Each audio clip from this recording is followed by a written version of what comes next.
Mi nombre es Claudio y este es El Jardín Hermético.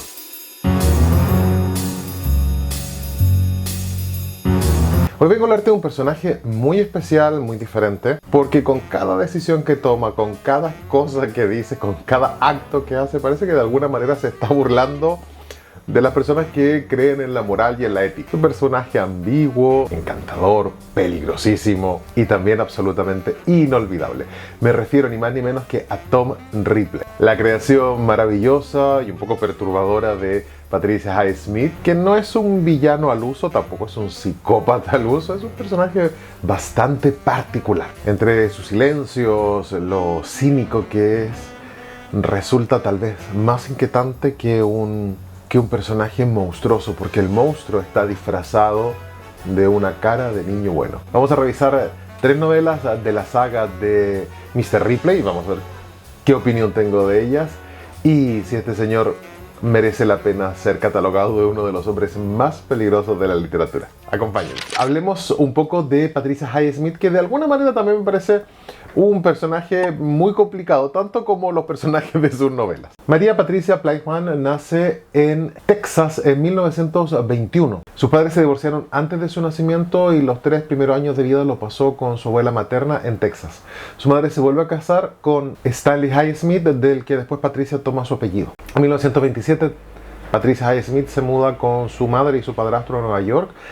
Con ambos establece una relación bastante tensa, con su padrastro y con su madre. Bueno, con su madre particularmente tiene una relación tensa. Cuentan que su madre le confesó que había tratado de abortar bebiendo aguarrás. Comprenderán que a la niña Patricia esto le causó horror. Y de ahí en adelante pues tiene una relación muy de tira y afloja, que va a terminar después en una novela donde una de sus protagonistas va a tratar de asesinar a su propia madre. Que allí hay un antecedente familiar tal vez. En 1942 se gradúa en literatura inglesa de la Universidad de Brennan College de Nueva York y trabajó como guionista, en fin, varios trabajos relacionados con el escribir. Su primera novela de 1950, Extraños en el tren, después de dificultades para publicarlo, bueno, termina publicándose y Alfred Hitchcock le llama la atención a esta novela y la adapta al cine en 1951. En la década de 1950, Patricia se traslada a Europa, residiendo en Inglaterra, en Francia y en Suiza. Además, en esta época, al parecer, descubre o le es más claro su inclinación lésbica y precisamente esta reclusión en Europa le sirvió un poco para entenderse, darse silencio y explorar ese otro lado. Evidentemente, en años de una fuerte represión, ella transmuta esa libido y crea esta novela muy famosa, El precio de la sal, de 1959, pero que yo creo que todos conocemos por la película Carol.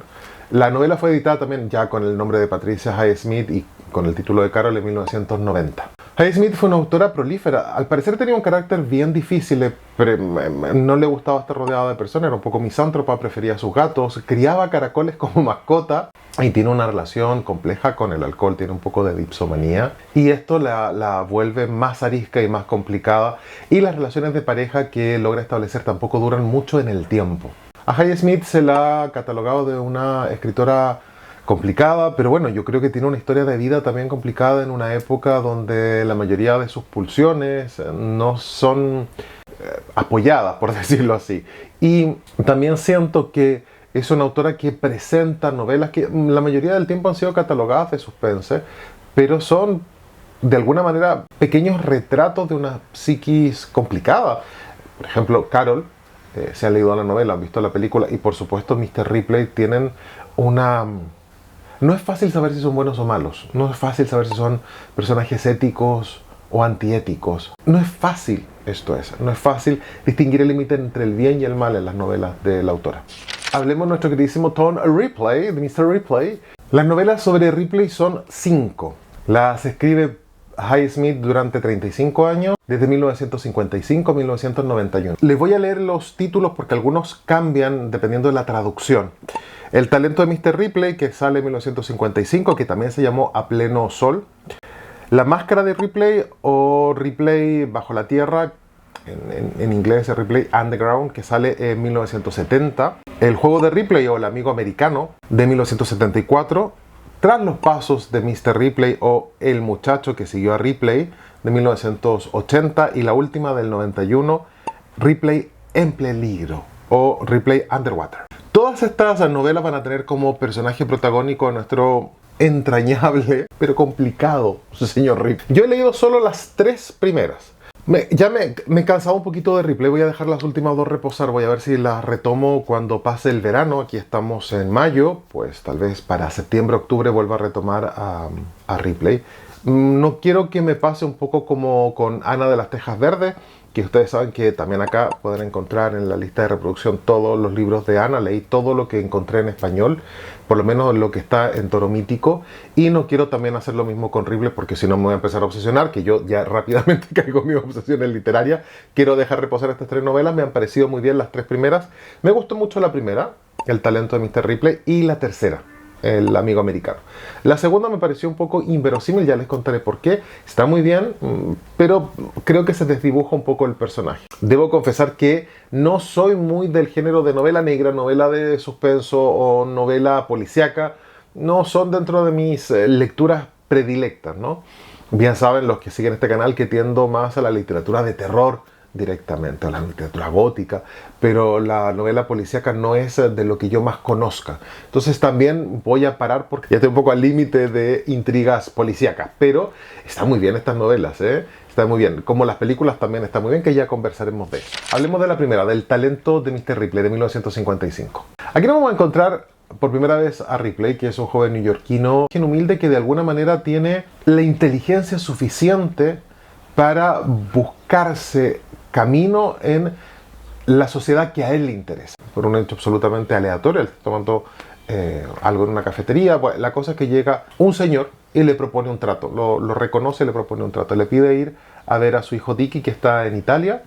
Le va a pagar los gastos para que, como amigo de su hijo, Dicky lo convenza de volver a New York y se deje dar la dolce vita en Italia y que vuelva a ser, y siente cabeza, vaya. Ripley pues asume que aunque no era amigo, lo había visto en un par de fiestas, no era amigo de Dicky, puede convencerlo y este señor le ofrece todas las garantías para ir de gratis a estar en Europa tratando de convencer a este chico. Cuando llega a Italia, Ripley queda fascinado por el estilo de vida de Dicky, este chico que en realidad pues disfruta de un estilo de vida que va a terminar resultando muy estereotípico de la idea que tenemos de Italia, ¿no?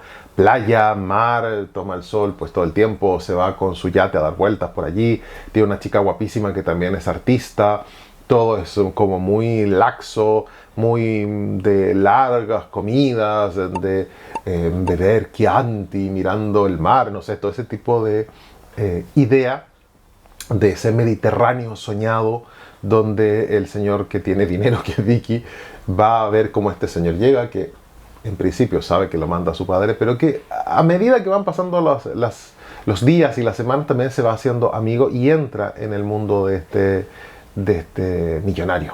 Aquí hay varios motivos que a mí me parecen interesantes. Primero, que Ripley en principio no tiene mal corazón. Tampoco es que sea una persona ejemplarmente buena, no es eso.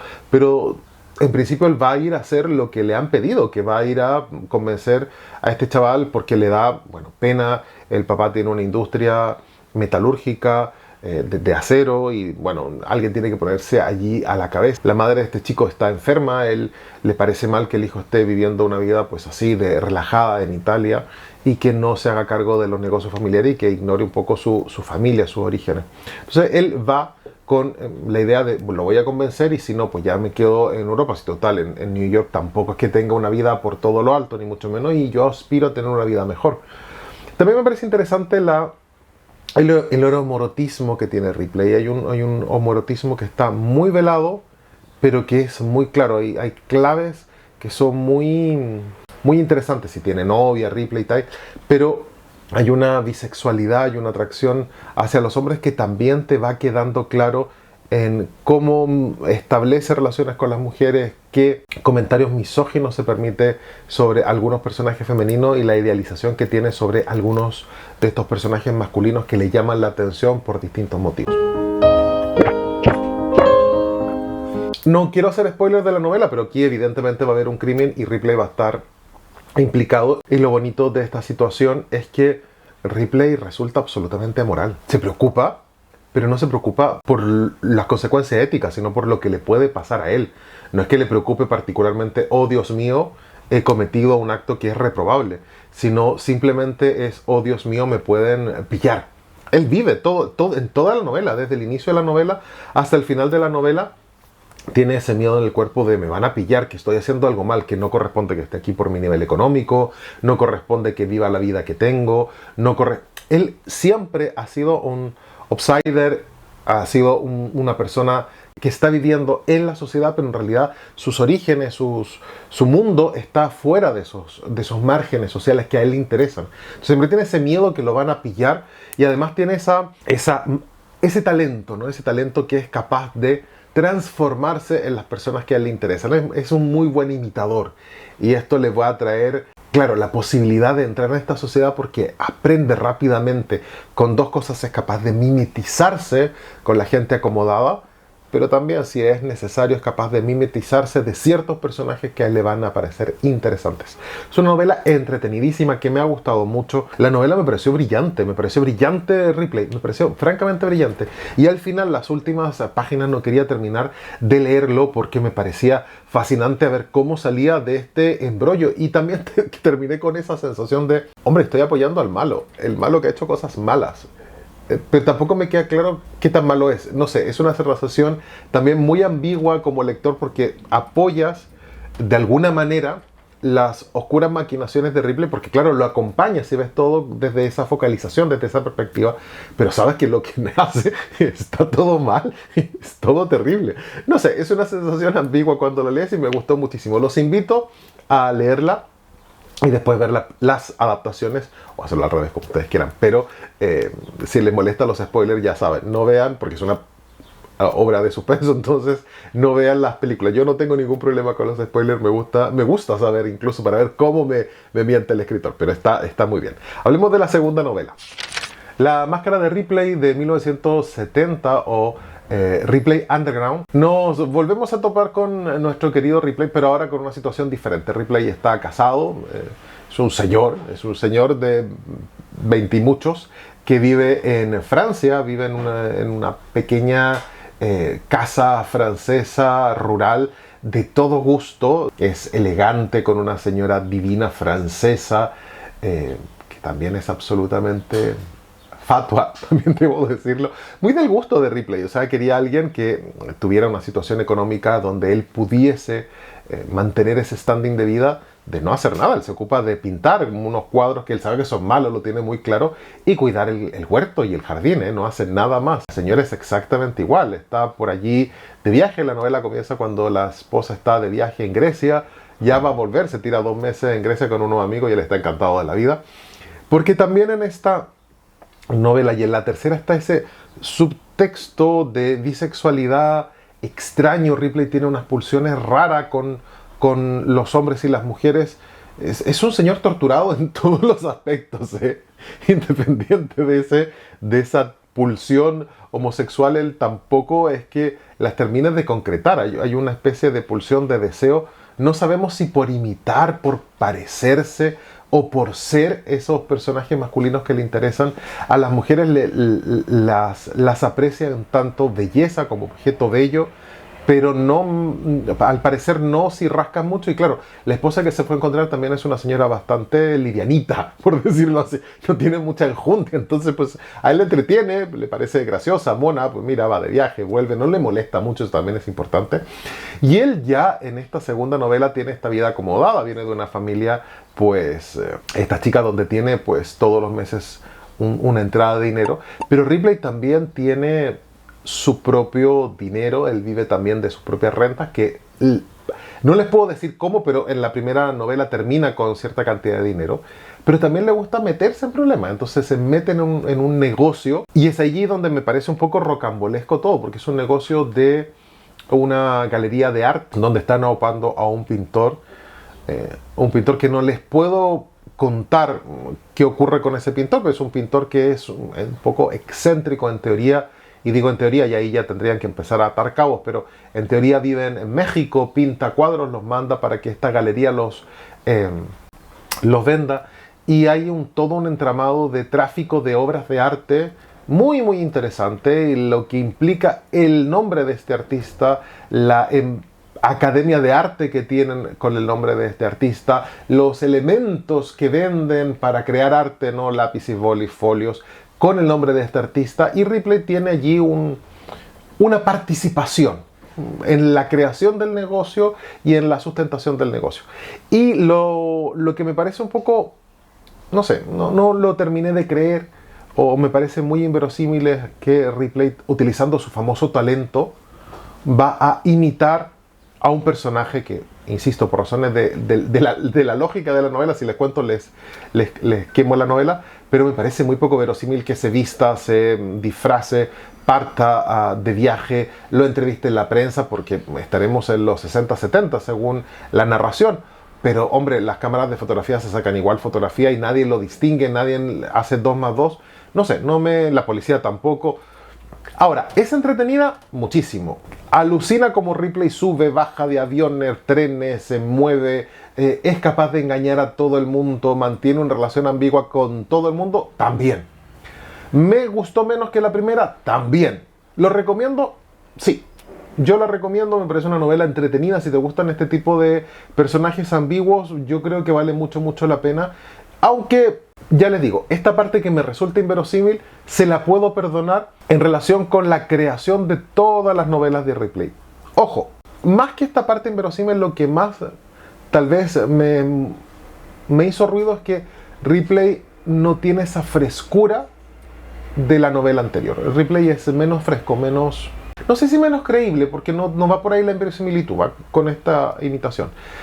Lo que me parece menos interesante el personaje. De 1974 va a ser la tercera entrega de Ripley's Game, o en la traducción española, El amigo americano. Es una de las novelas que más me ha gustado. Me gustó mucho la primera, mi favorita, pero la tercera me volvió a entusiasmar bastante porque, claro, ya el personaje de Ripley no es que esté quemado, pero ya no tiene esa cosa, tal vez, ya esperamos que sea ambiguo moralmente. Aquí lo que nos va a presentar es un amigo de Ripley que ni siquiera es amigo, es del pueblo de al lado, es un conocido, da igual, pero que tiene una enfermedad, eso lo vamos a conocer de inmediato, que tiene una enfermedad, y por distintos avatares vamos a ver si Ripley o no es capaz de convencerlo de cometer acciones complicadas. Es decir, es un hombre que tiene una enfermedad incurable, que es muy probable que se muera, está casado felizmente, tiene una empresa pequeñita, un negocio donde pone marcos en los cuadros y está preocupado de los passepartout y los cristales y el marco y no sé qué. Tiene un hijo pequeño, por distintos motivos terminan conociéndose con Ripley en una fiesta. Bueno, da lo mismo cómo. Lo cierto es que aquí el interés es si este personaje, que sabe que no va a vivir mucho y que tiene una familia y que no tiene grandes recursos, es capaz o no de meterse en estos intríngulis, en estos berenjenales que Ripley lo va a empujar para cometer acciones que son delictivas. Lo interesante es ver cómo este personaje, este Jonathan Treviani, es capaz o no de traicionar sus valores. Es un hombre muy ético, pero está frente a poco tiempo de vida, ¿no? Tiene poco tiempo de vida, está preocupado sobre el futuro de su familia, y Ripley no es el personaje más ético para ayudarlo a tomar buenas decisiones, sino más bien al contrario. Nuevamente en la novela vamos a encontrar esa pátina como de pulsión homosexual. En la anterior también, con un personaje, con un pintor joven, va a tener esa pulsión Ripley, que no está nada resuelta, y miren cómo termina después. Ahí lo podrán leer los que estén interesados, pero es una locura. Y lo mismo pasa con el personaje del amigo americano, ¿no? Que también tiene, no sé si el interés, pero ciertamente a Ripley le pasa algo raro con él, quiero decir. Tiene como una fascinación por este personaje que a ojos de los demás es un señor que está casado y no tendría mucho más que contar. Highsmith lo hace muy bien porque vuelve a presentar esos problemas éticos, ¿no? Vuelve a presentar esos problemas éticos y traiciona el género del thriller o del suspense, porque aquí no hay malos malísimos, sino malos que... Bueno, ya Ripley es un poco más malo, pero Treviani, ¿qué hago con él, no? Y además me gustó muchísimo porque es inteligente... Patricia Highsmith, porque primero nos presenta a Ripley, después se centra absolutamente la novela en este amigo. Digo, aquí ya lo perdimos, se va a ir con el amigo, va a ignorar a Ripley, va a aparecer como un personaje de fondo. No, que va, después vuelve a aparecer en Gloria y Majestad, y por un problema que parece que va hacia un lado, termina dando vuelta y termina apareciendo la mafia italiana, maravillosamente dibujada, todo lo que implican los complots. La acabo de terminar ayer, me ha encantado mucho y digo voy a parar porque no quiero quemarme con esto, pero tengo que grabar hoy día el video para contarle a mis amigos de YouTube que es una novela que vale mucho la pena. Si les gustó mucho la primera, no creo que tengan que aguantar la segunda, pero pueden encontrarla un poquito más baja, pero la tercera vuelve a retomar esa ambigüedad, esa amoralidad, esas cosas rocambolescas de subir, bajar de aviones, de perderse, de tener que mentir para sobrevivir, porque el límite entre lo que es verdad y lo que es mentira se dibuja rápidamente en esta novela. Ripley, que siempre tiene una moral rarísima, porque tiene sus propias tensiones morales. Ya les digo, más bien tiene que ver con él, cómo protegerse él, pero tiene sus propias tensiones morales, de pronto él tiene sus propios altibajos. También van a presentar a un amigo que es nuevo en estas ligas, entonces se complejiza más el pensamiento moral, ¿no? Se complejiza más ese pensamiento moral. De personajes muy corruptos que vamos a conocer a personajes que van a empezar a transitar en esa corrupción. Me ha encantado. Hablemos un poquitito solamente sobre las adaptaciones cinematográficas. Yo no las he visto todas, se las quiero contar, las que yo más o menos he pispado, pero puede ser que haya más que desconozca. La primera que yo vi fue la de 1999, El talento de Mr. Ripley, que estaba protagonizada por todos los grandes actores de Hollywood. Es un casting increíble. Una actuación que a mí me gustó mucho, fue bastante premiada y aunque no es tan fiel a la novela, está muy bien esta adaptación. Hace alrededor de 20 años atrás, o sea, al poco tiempo de ver esta, terminé viendo en televisión la adaptación de 1960, la adaptación francesa A pleno sol, que va a estar protagonizada por un espléndido Alain Delon, que se va a tomar ciertas libertades para poder crear este personaje, pero está estupendo Delon en el personaje. Le compré, bueno, de lo que yo me acuerdo, que también han pasado 20 años, 25 años, así que tampoco me haga mucho caso, pero la vi en esa época. Cuando empecé a leer estos libros me di cuenta que en Netflix hay una adaptación que está en blanco y negro, tiene muy buena crítica. No he tenido tiempo porque preferí leer las novelas. Ahora voy a parar, así que seguramente en las próximas semanas me pondré a verla. Está en blanco y negro, se llama Mr. Ripley y es del 2024. He leído buenas críticas en internet, al parecer es un poco más lenta, pero va a parecer un Ripley tal vez más cerebral, menos emocional de lo que hemos visto en la versión de 1999. Sé que hay más adaptaciones, pero que yo no conozco. Si tienen por allí noticias me la pueden dejar acá abajo en los comentarios si tienen alguna otra adaptación. Patricia Highsmith nos presenta una novela de intrigas complicada, donde los buenos no son tan buenos, los malos no son tan malos. El tránsito moral de su personaje Ripley es complicado, porque Ripley parece que sus acciones deberían escandalizarlos, pero lo describe de tal manera Highsmith que terminas empatizando, aunque sea un poco, con este joven asesino. Tal vez por eso seguimos leyendo, porque Ripley nos interpela ese lado ambiguo que nosotros tenemos, ¿no? Tal vez nos pregunta cuáles serían los límites que estarías dispuesto a traspasar por tu propia ambición, por tu deseo de poder o de riqueza. Si tienen cualquier comentario, por favor lo dejan aquí abajo, me encantará como siempre leerlos. Recuerden suscribirse, darle like y darle a la campanita para que les avise cada vez que yo subo un video. Pueden seguirme en mis redes sociales, en Instagram, en TikTok y en Goodreads, que es como una extensión del canal, y nos vemos la próxima semana. Mi nombre es Claudio y este es El Jardín Hermético.